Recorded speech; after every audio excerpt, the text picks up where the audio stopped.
Today we do the topic 5 on Karl Marx, right? Karl Marx, of course, you touch on Marxism, right? Karl Marx, in this case, believed that social revolution was inevitable to a once capitalist country, and his compatriot Angel advocate that the worker of the world united to hasten this event.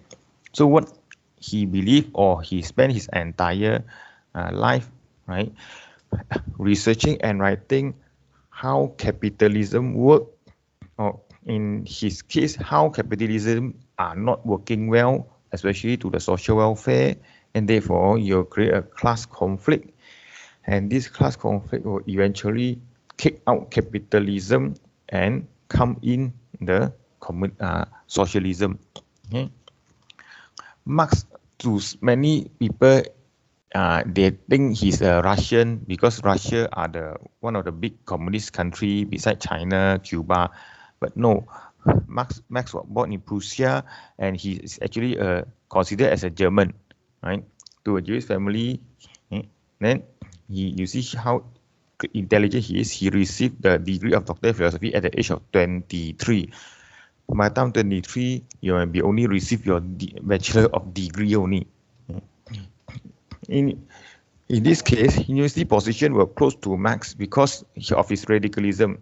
His idea is very radical. His idea claimed that capitalism is actually not benefiting social welfare, is harming the working class, and therefore one day the working class will rise up united and then kick out the capitalism. So this radical idea usually is not acceptable, right? For example, if you have a radical idea, or in Malaysia you are against the government, you may also find difficulty in having a position in university or education, right? So therefore he turned to journalism. Except for Germany, he actually has a very challenging life, right? But one good thing, or one fortunate thing happened in life is he meets a person called Angel, right? Become his good friend. They share a same idea, same philosophy, and this Angel come from a very rich family. So this Angel also financially support his close friend Karl Marx, right? Then of course, Karl Marx write many things, especially when in journalism, right? And one important contribution is the books, 3 volumes on Marxism, right? Again, of course, this the Capital have 3 volumes, but these 3 volumes, Marx only can personally finish the first volume in his lifetime. His draft notes and draft who are then being rewritten and published and rearranged in volume 2 and volume 3 by his friend and co-writer Angel, right, in volume 2 and volume 3. Okay. Marx write many other books, pamphlet and article containing analysis of capitalism. Right? Important, a series of 7 notebooks written this one. He write a lot of things on capitalism and also on political economy. Right? Marxism and socialism actually are very hard to differentiate. Some are even, it's not wrong also if we consider them are the same, right? In this case, socialism is actually part of Marxism. Marxism in this is like an idea on how things can work. Socialism is more on the implementation and the actual political economic system that use partially or mostly of this Marxism idea. But of course, socialism itself is already very controversial. There are many types of socialism, as you can see here. Utopian socialism, actually utopian here refer to perfect situation, so a perfect social arrangement. State socialism or involve government ownership. Christian socialism, in this case, means the Bible or the Christian as the reference and the government. Yeah, of course, you have others type, including Marxism, socialism, communism, and many other types of socialism, right? What you can see, the similarity here is they see capitalism as something bad to the welfare of the working class, and therefore the government should step in and take over. The social government should step in and take over. How is this social government arranged? Then different type of socialism has different idea, right? For example, Christian, you take Bible and the Christian as a reference point. State, they use a government. Utopian, they think it's a perfect social, so it's just slightly different. Okay, now in this topic, we focus on two aspects of Karl Marx's idea. First is a theory of history. Right? This theory of history actually also related to the next is theory of his capitalist, his Marxism theory. Okay, so he used his theory of history to explain his another theory. Okay, first we focus on theory of history. Right?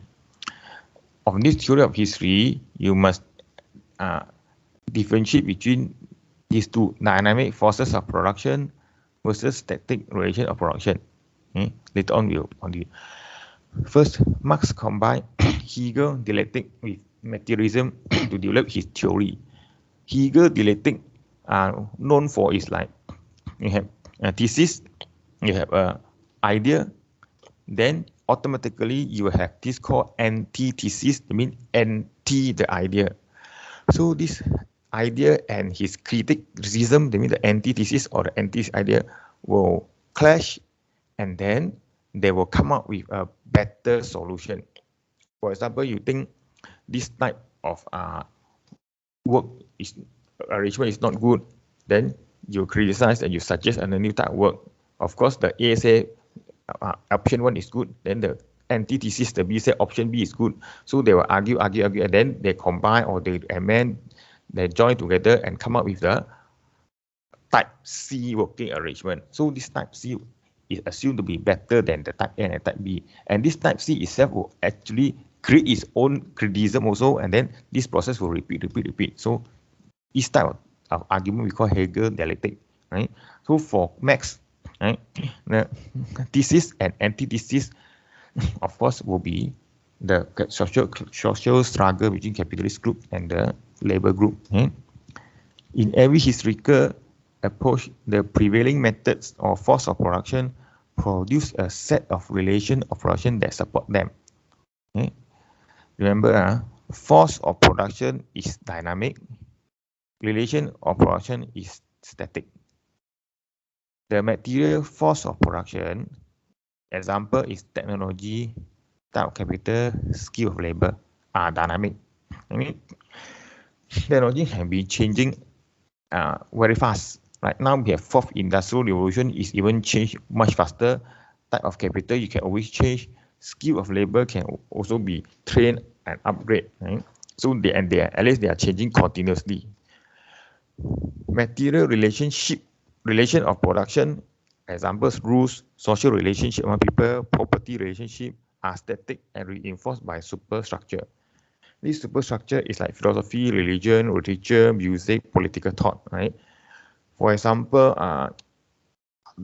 let's say rules. Some may say that you have to do like that. Then you cannot simply change because it's determined by the religion, or this rule is already set by your ancestor 100 years ago. So you cannot simply change. So in this case, you see, relation of production is static and enforced by this superstructure. I will see it as like this. Let's say you play a kite. That means the layang, you play a kite. You put a kite up, then the wind always change anytime, right? Sometimes got very full wind, very strong wind, sometimes very weak wind. Sometimes wind blow to left side, don't blow to right side. So the wind will be like this. Technology, forces of production are dynamic, always changing.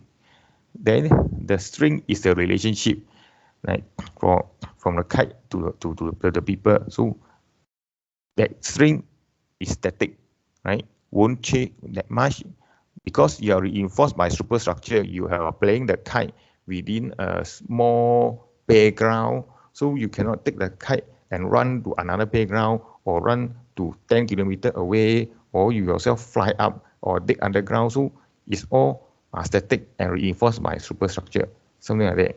Okay. So this superstructure consists of philosophy, religion. Okay.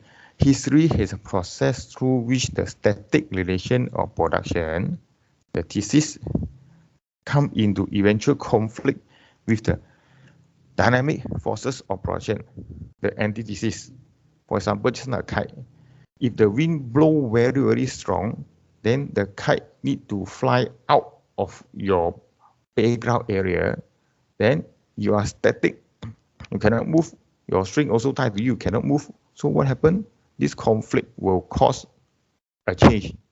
Either you fly away, you cut the rope, or you take down the kite. So at least you cause a change. So it's a thesis, antithesis, the static versus the dynamic, the technology, type of capital, everything, the dynamic forces versus the static.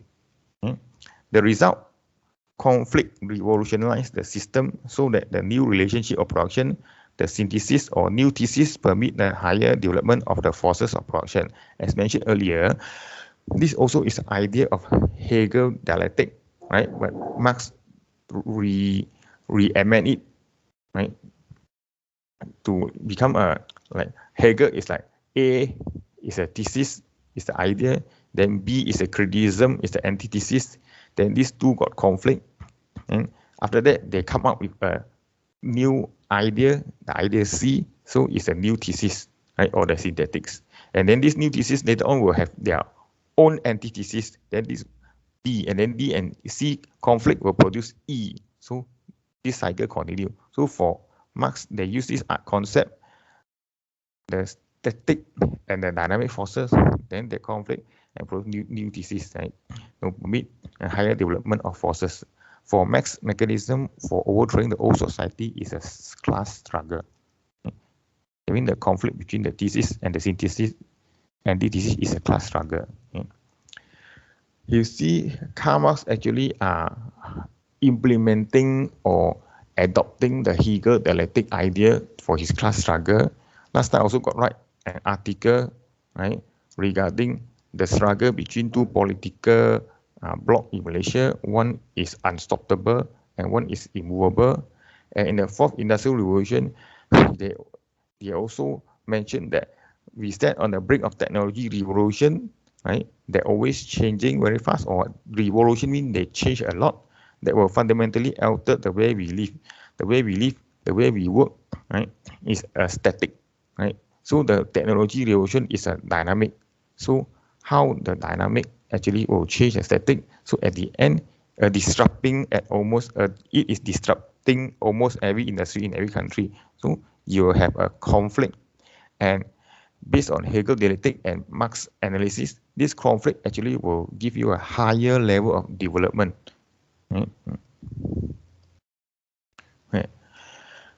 Marx theory of history continue. Marx saw the society evolving through the 6 stages, right? The conflict, the antithesis, conflict. So the first stage, of course, the primitive communism. Earlier stage, there is no antagonistic classes, I mean, no conflicting classes, no exploitation, no class struggle. Efficiency of production was very low and hardly produced surplus. Slavery and exploitation was therefore impossible. You just imagine, just like few people planting some vegetable or fruit, then they eat themselves, then no conflict, low productivity, no surplus, right? Then later on you have slavery. Efficiency of production increase the surplus. Then slavery become profitable and exploitation and class conflict actually start, right? So we become the slave class, the working class, the low level, low income, poor class, and then the rich class, the master class, and the boss class, right? So these two classes got conflict. Yeah, of course, feudalism will be exploitation of the serf is clear, visible. The serf actually is similar to the slave, but better condition than the slave, right? The serf, at least they have more freedom. They are tied to their own land, right? It's much better than the slave, but you can see it as a similar concept, right? Serf allowed to work a few days per week on the land assigned to them, but were forced to work together other day on the lot land. But anyway, they are still not free, completely have freedom from the lot, right? Then capitalism, in the early first chapter also we got mentioned the history, how they developed, right? After feudalism, then you have capitalism, great increase in productivity and production. So technique and production become increasingly concentrated and centralized.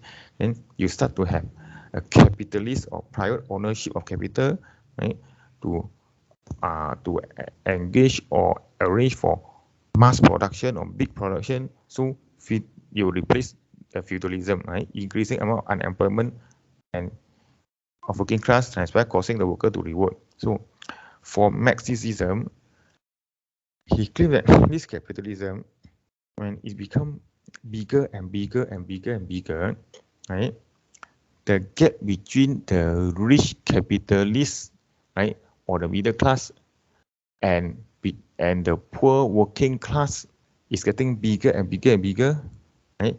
Not only like that, when capitalism getting bigger and bigger and bigger, it's harder and harder and harder for capitalists to earn more profit or the same amount of profit. So therefore, they will try to squeeze or suppress the wages of the worker even more. Therefore, the gap between the rich and the poor will become even more. So one day, right, the worker will realize this big gap and feel unsatisfied. Then they will revolt, right? They will reformation. Then they will throw out the capitalism and form socialism, private property in consumer goods, right? Then after socialism, then they will go for communism. The dialectic process continues until finally the state winter away and pure communism prevail. So this is the 6 stages of the Marx theory of history. Right? Yeah. Using his theory of history, he analyzed the changes of the capitalist society. That means how capitalism actually developed, and then after some time, you cause the gap between the rich and the poor. Or another word, mean the capitalists and the working class become so big, and at the end, the working class actually revolt and throw away. Kick out the capitalism and become socialism. Okay, Marx want to determine a process which, through the forces of production within capitalism, would produce the antithesis and inevitable, demise, unavoidable destruction, right? Just as a slavery and feudalism. Okay. To explain the unavoidable destruction of capitalism, Marx used 6 important interrelated concepts. So we analyze these 6 concepts one by one. Okay. First, theory of labor value. It starts with the analysis of commodities in capitalist society. What is commodity? And commodity is something produced for profit and capable of satisfying human want. Whether this want is come from stomach or fancy. In other words, mean you want something. Let's say you want to eat burger, is because you're hungry, or you just saw your friend or advertisement that eat burger, then you think I also want to try this burger, right? For fancy. Or you want to buy a Ferrari car. This is because you really need the Ferrari car. Maybe you just need a car, not an expensive car. So your one of an expensive car is more of a fancy. But regardless of your spring from the stomach or from fancy, is capable of satisfying human want, right? So this commodity may satisfy this one directly as a means of subsistence or indirectly as a means of production. Right? Yeah.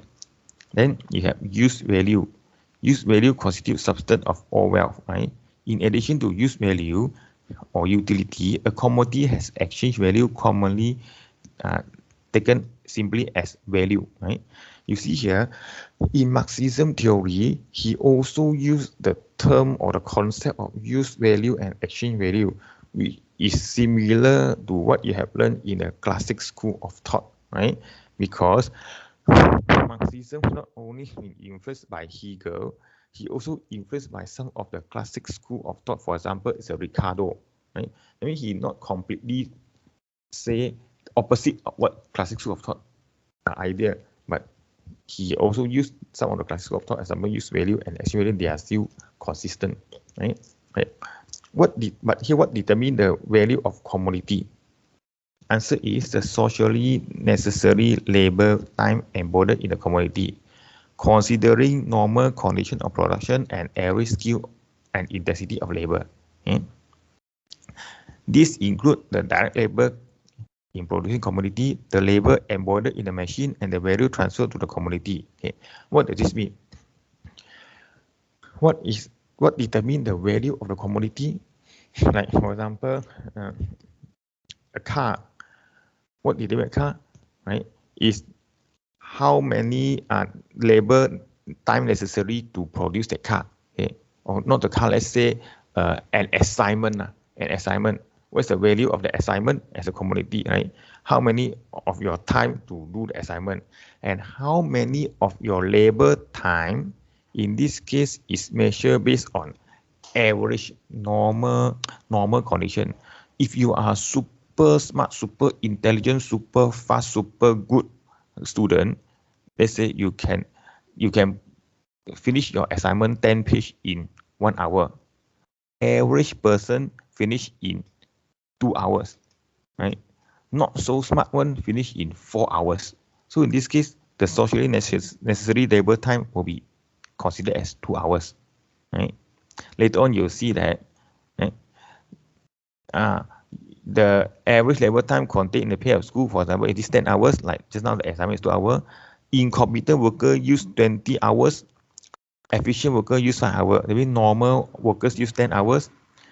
Incompetent use 20 hours. Efficient worker use 5 hours. But the shoe is still valid at 10 hours. They consider only the average, right? And in this case, the competent labor hours is like the efficient workers is considered as 2 times lesser than the average hour. They have, it's just a relative, right? A product value is measured in unit of simple average labor, mean average lah. Skilled worker count as multiple unit of unskilled worker. Okay, still one skilled worker is equivalent to, in this case, one skilled worker is equivalent to 2 average worker, and 4 is 20 hours, and 4 incompetent worker. Okay, so but the labor value is still 10. Okay? Temporary fluctuation of supply and demand will cause the price to deviate from the true value. This one also a bit similar to the classic school of thought. Okay? Max labor theory of value, different from Ricardo. If you remember, Ricardo is a class from the classic school in an important way. Ricardo believed that relative value of different commodities are proportionate to the labor time embodied with them. In other words, mean if I produce a car, I need 100 labor hours. I produce a mineral water, I only need 1 labor hour. That means the car that need 100 labor hour, mineral water 1 labor hour, the car value is equivalent to 100 mineral water value, right? So in the relative, right? But to max labor time determine the absolute value, not the relative value of the value of goods and services, right? Regardless, there is no need to compare. If you have 1 labor hour to produce the mineral water, the mineral water value will be 1 labor hour. Okay? And believe that his labor theory stripped away the illusion that owner of land and capital contribute to the commodity value. You notice what we mentioned until now, we never talk about the contribution of land and contribution of capital. Okay? So therefore, his theory opened the door of a theory of exploitation of labor. Why labor only? Because in Marx's theory, he only believed that labor are the only source that can produce surplus. Right? We continue. All commodities sell at their value. Thus, how does a capitalist receive profit? If a bottle of mineral water need 1 hours of labor power to labor value at 1 ringgit, let's say 1 labor power, so they also sell at 1 labor power. If a car need 100 ringgit to produce, so you also sell at 100 ringgit. Of course, in temporary or in very short run, supply and demand will cause a fluctuation, right? But in the long run, they sell at the value. So in this case, how can a capitalist get a profit? Answer is by purchasing 1 commodity that can create a value greater than his own and this commodity is labor power. Labor power in this case is different from labor and labor time. Right? You'll see later on. Because you hire a labor, this labor, for example, need only 3 hours to, let's say this labor, you pay him 3 ringgit, right? So he need only 3 hours to produce some item output that already worth 3 ringgit. But his contract with you is 6 hours. Right? So therefore, 3 hours you already get back your break even, and another 3 hours is the surplus value goes as a profit to the capitalist. Right? Labor power refers to a person's ability to work and produce commodity. Labor time is an actual process of work and duration. Right?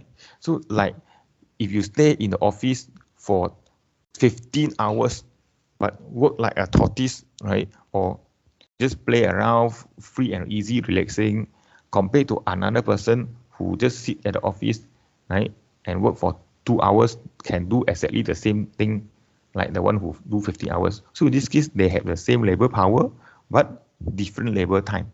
So labor time and labor power is different. It's a person's ability to work, labor power.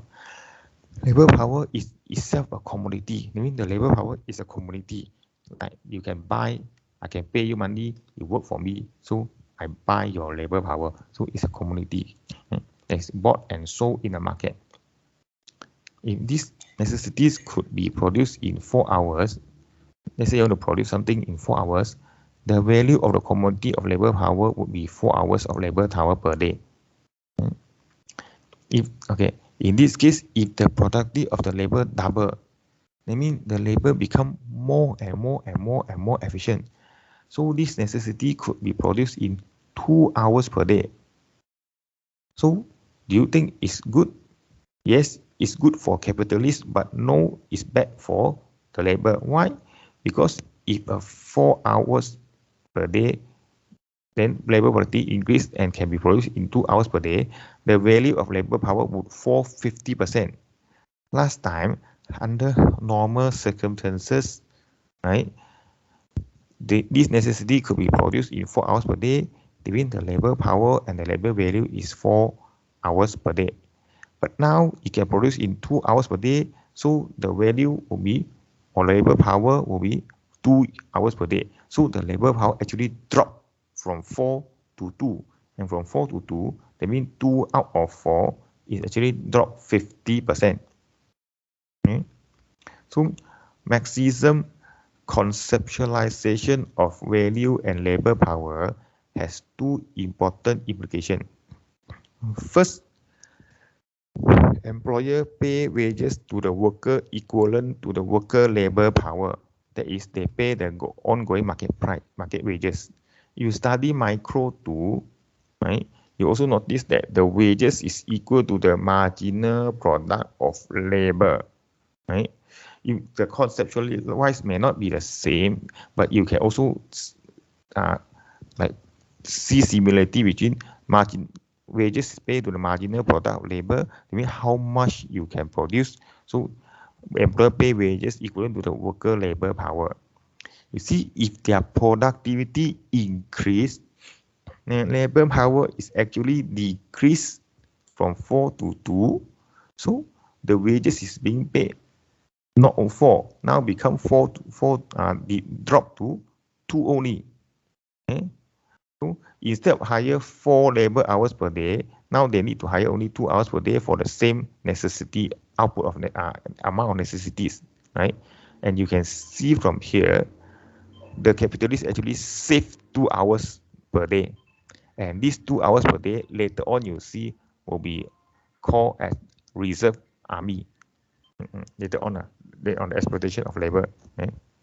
Then second, but this market wages is sufficient only to produce cultural subsistence required to survival and perpetuation of the labor force.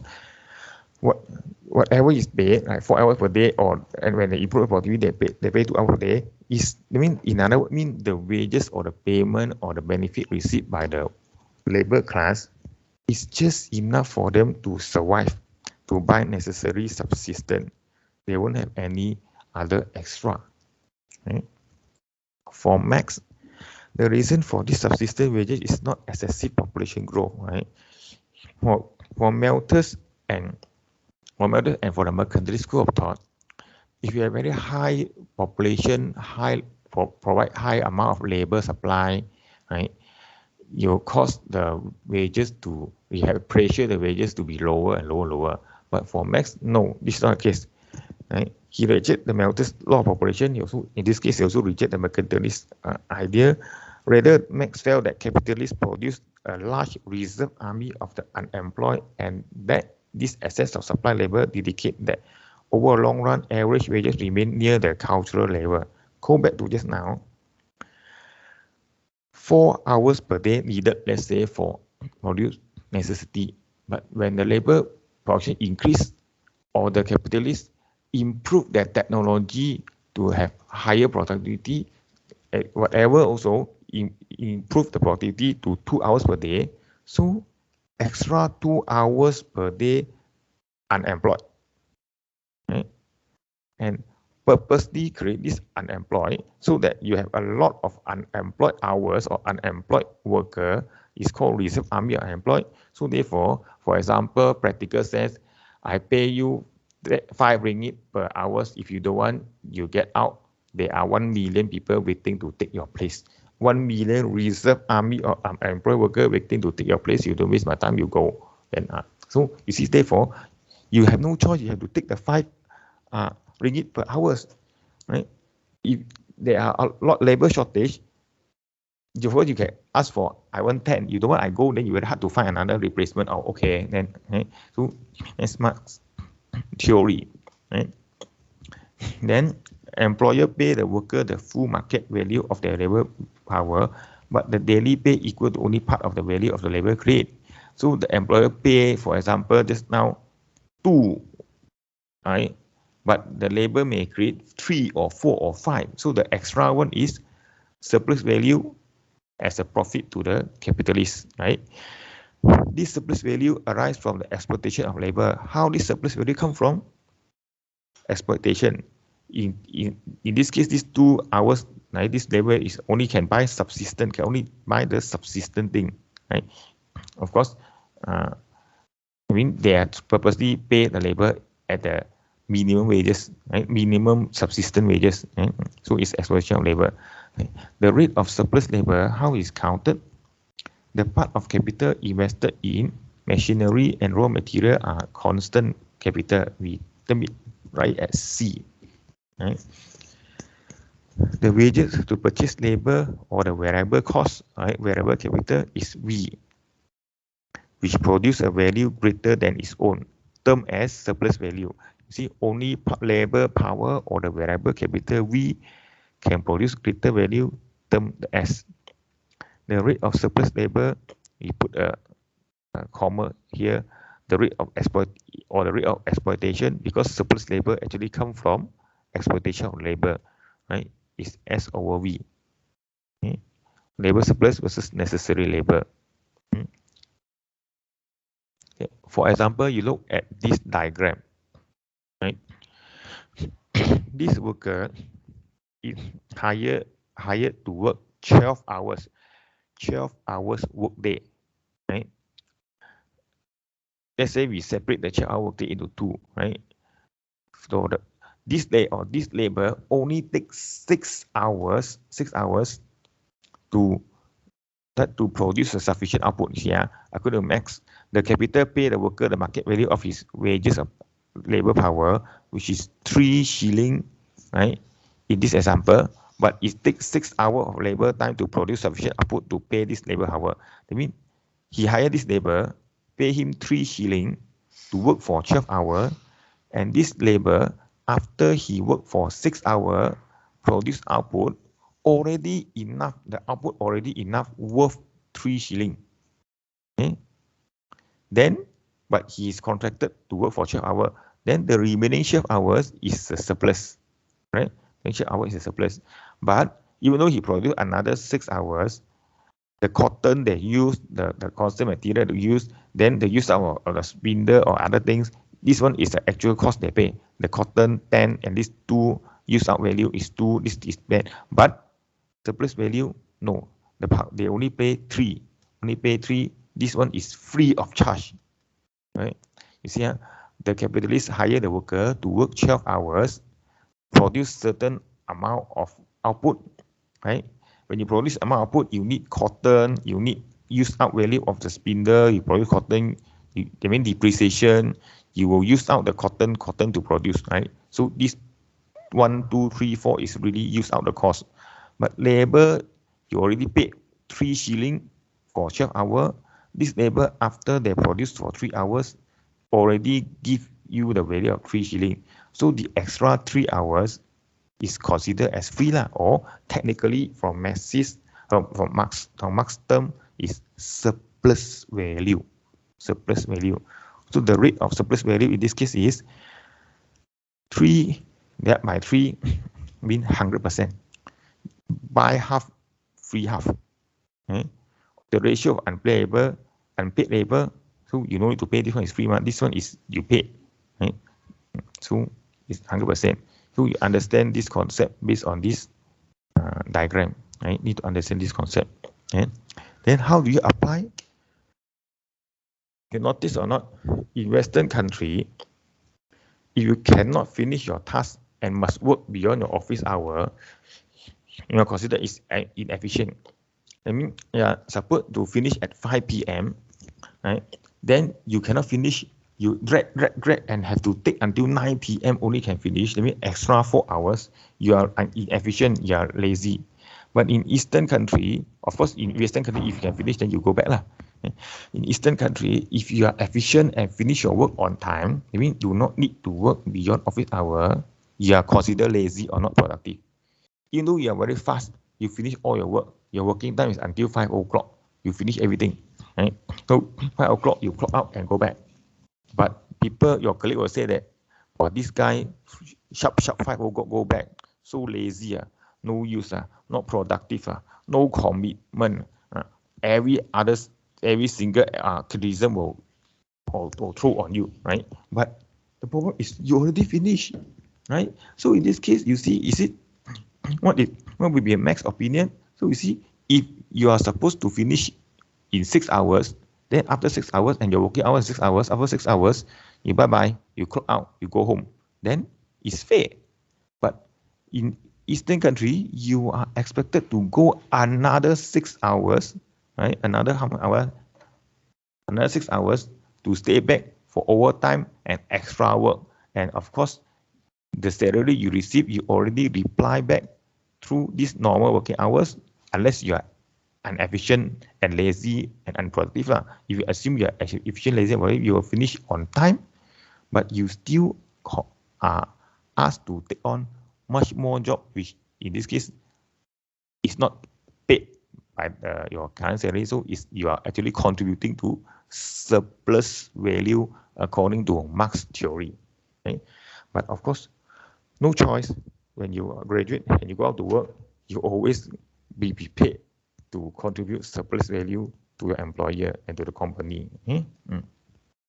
Now, the theory of exploitation.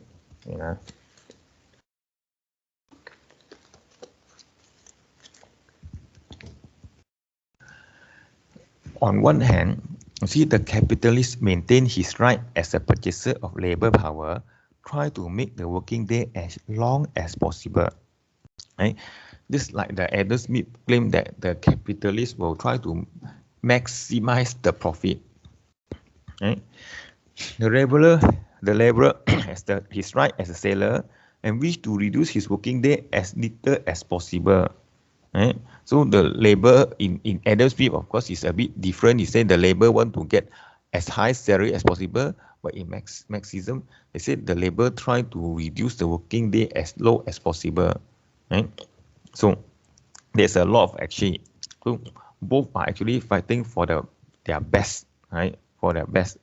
But I think in practical or in current reality also, the power are not equal.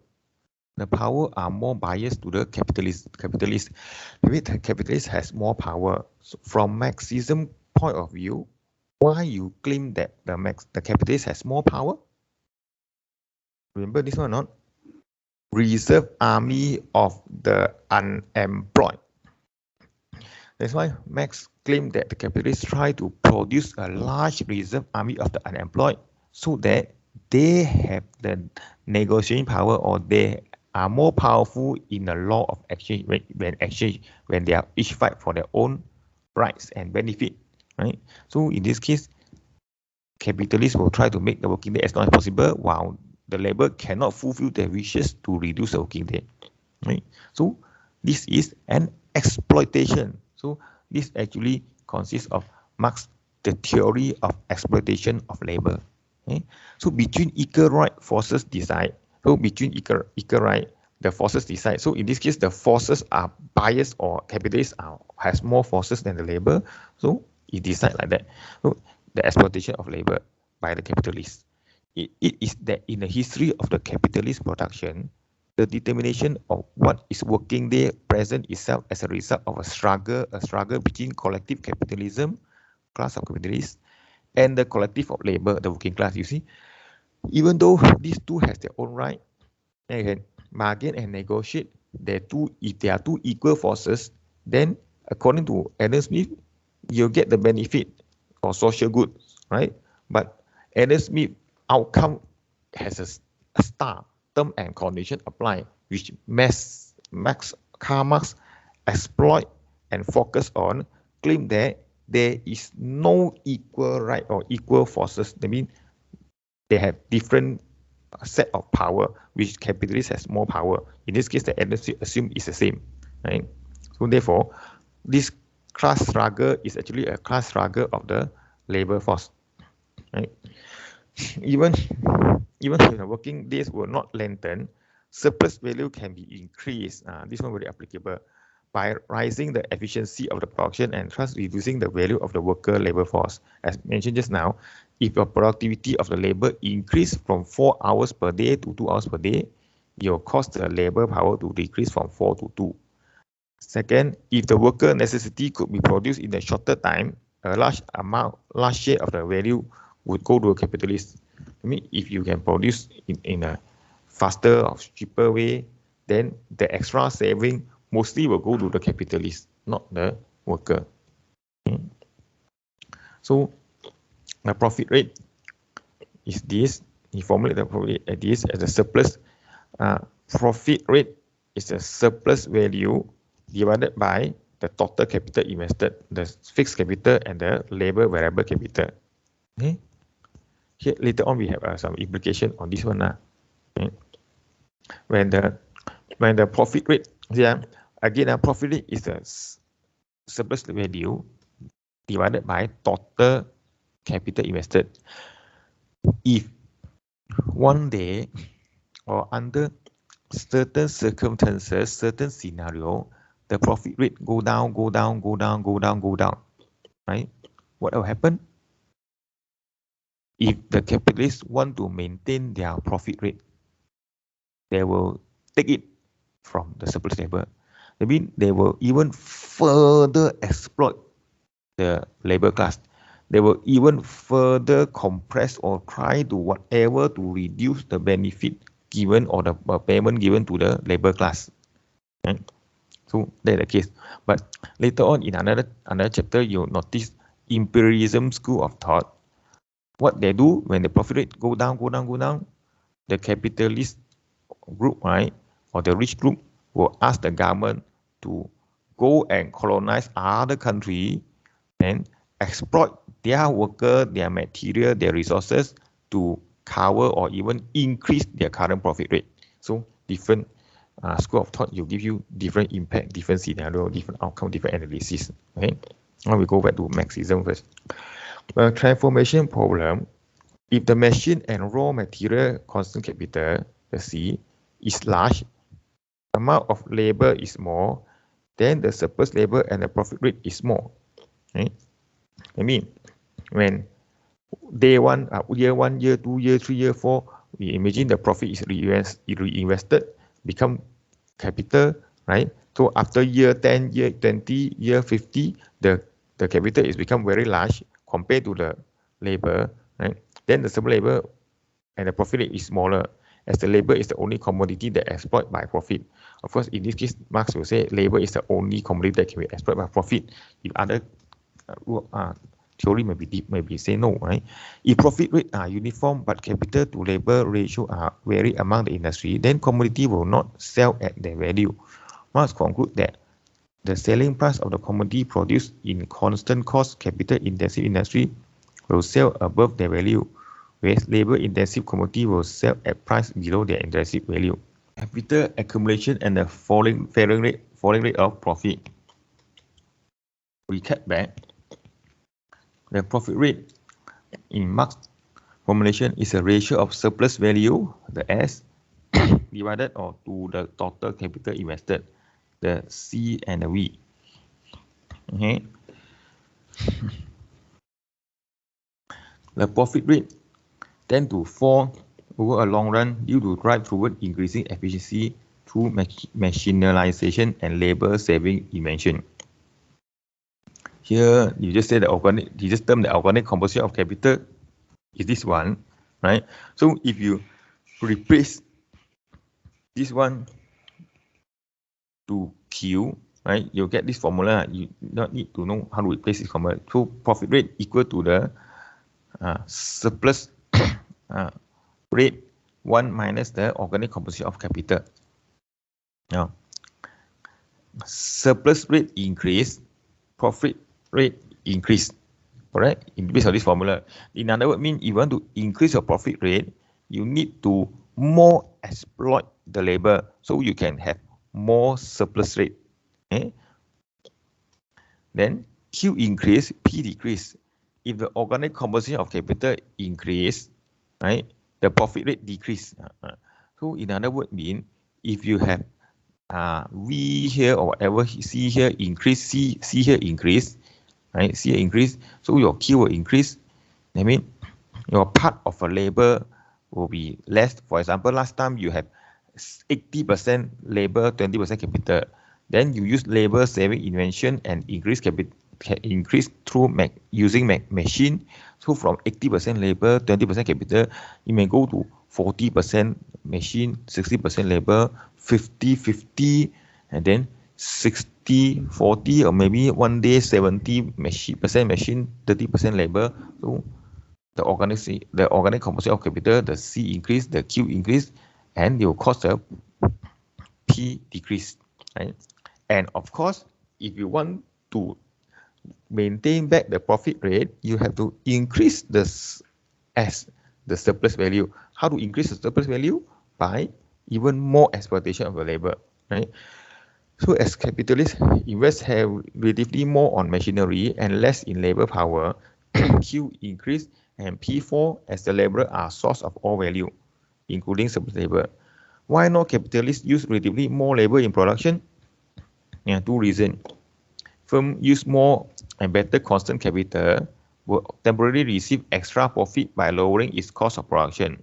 So temporarily, if they increase the C, right, they will temporarily get lower cost of production, then they have extra profit. But eventually, the product price will fall to reflect the lower cost, right? And the employee who lack the trend toward the machinization in a particular industry will not survive, right? But also, when the product price fall to reflect the cost, the lower cost, this extra profit will actually drop, right? The great, and of course later on you see the one who lag behind would not survive, and therefore at the end you only lack certain big firm to survive only, right? When certain big firm to survive only, you actually increase the power of exploitation as well, right? The greater the efficiency of production, the lower the value of labor power. Like we mentioned just now, if you can produce at labor power 4 hours per day, then you increase your efficiency to 2 hours per day. So the labor power actually decreased from 4 hours per day to 2 hours per day, right? And the wages is paid based on labor power. They mean the wages paid reduced some more. The number of hours required to produce something, the greater the total amount of profit produced per working day. So you get more profit for the capitalist. The substitution of capital for labor caused the size of the industrial reserve army of unemployed workers rise. Right? If the capitalists substitute machine for labor, like what actually happening now also, right? Instead of, for example, you go to bank, instead of any 10 customer service, now they ask you to go to machine, they only need 3. You want to go to McDonald's, they also ask you to order through the kiosk, and then they can hire less staff to serve you, right? So substitution of capital labor actually cost the industrial army, so more and more are unemployed. Workers are thrown out of the work by machinery or become technologically unemployed. Effort to offset the falling rate of profit worsen, increase the rate of exploitation, and further immunize the class wage earner. Polar rate is the class wage earner, that means the worker, the labor. Hence, the class conscious is heightened.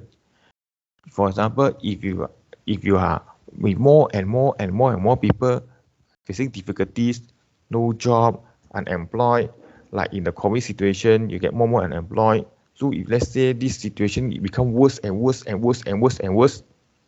people will get angry and then come out, and for revolution possibility is increased. So if the rate of exploitation, rate of profit drop, the capitalist or the boss want to maintain profit, I mean, to try to increase back the profit rate.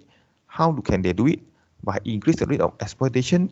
I mean, they further press the labor, further exploit the labor, so the labor life will become even worse. So when this is the case, their consciousness is heightened. I mean, they know that now they cannot tolerate. So the probability of revolution, they come out to reward the deformation is increased. Okay. Now, how capital accumulation are linked to crisis? Long time ago, and you still have artisan. For example,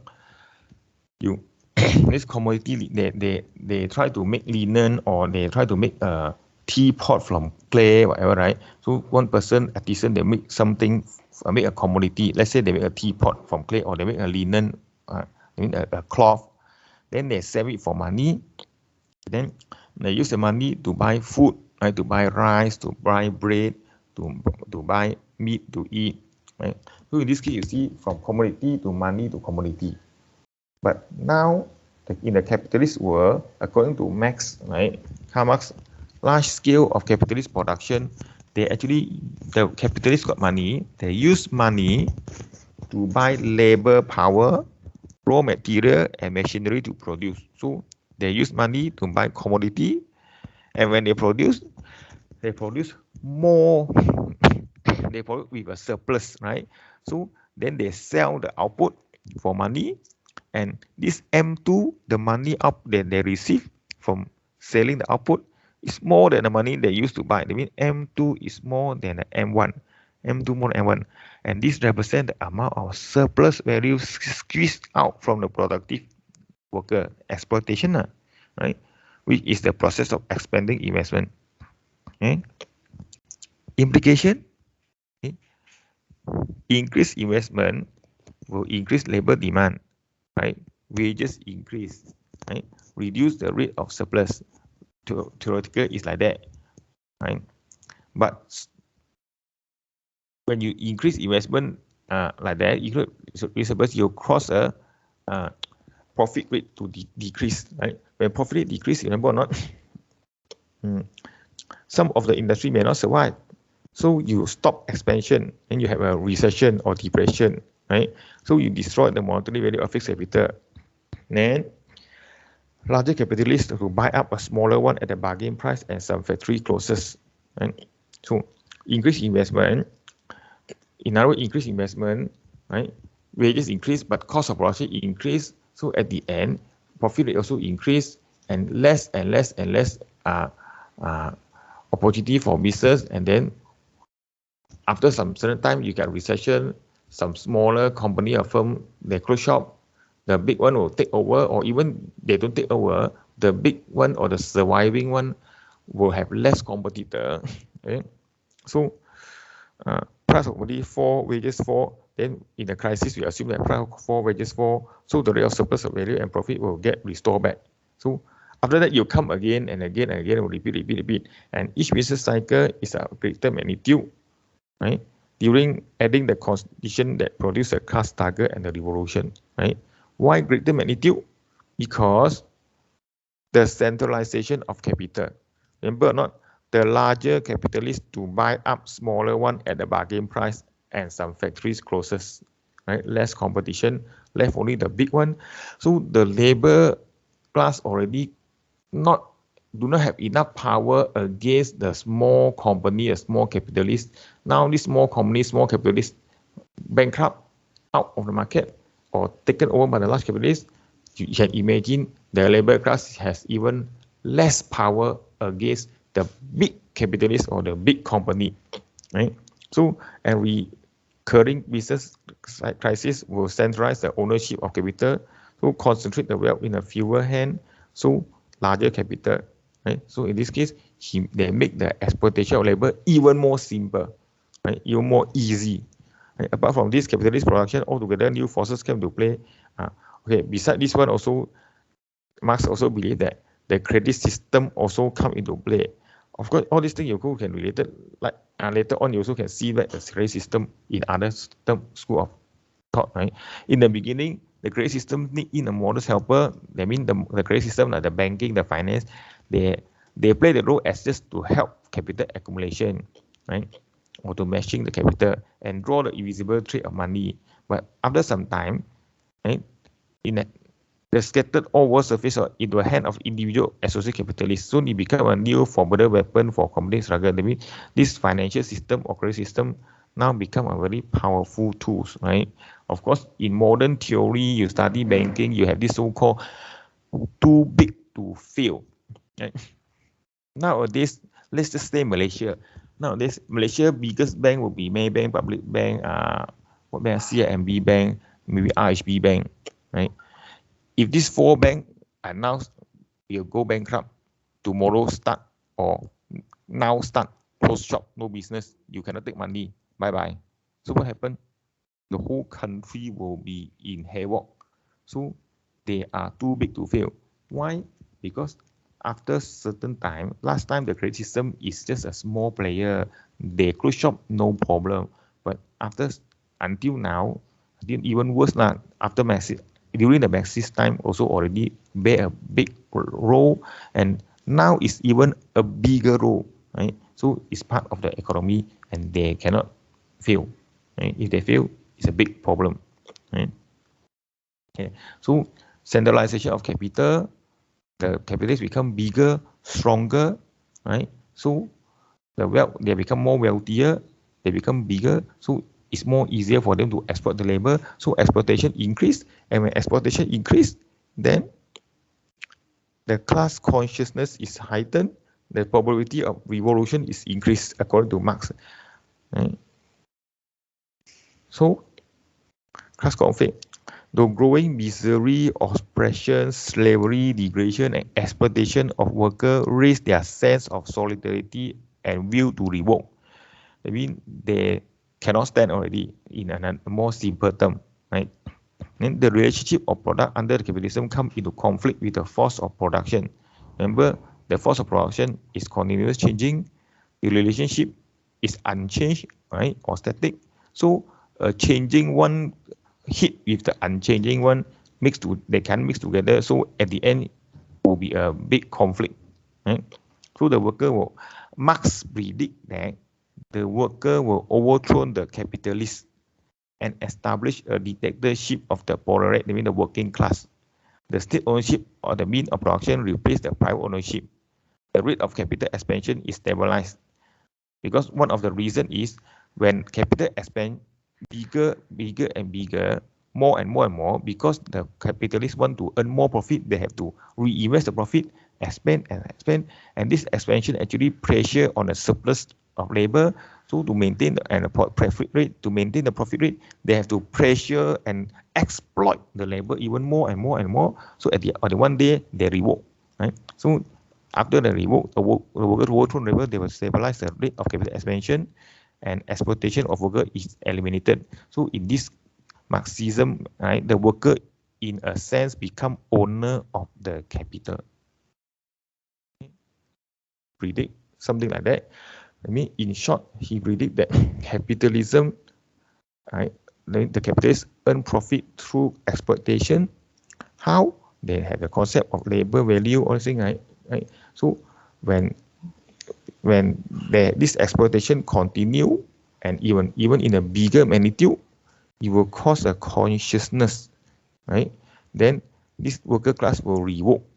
Just like if you are being bullied and bullied and bullied, and the bully thing is even worse and worse and worse and worse until you cannot tahan, then you will stand up and fight back, right? So when the worker cannot tahan the opposition, the exploitation become too much, then Marx will predict that the worker will overthrow the capitalists and then establish the Marxism or the social class. Then the worker, in a sense, become the owner of the capital. This is what he predict, right? Of course, his concept may not be 100% wrong, but his prediction until now is not yet happened.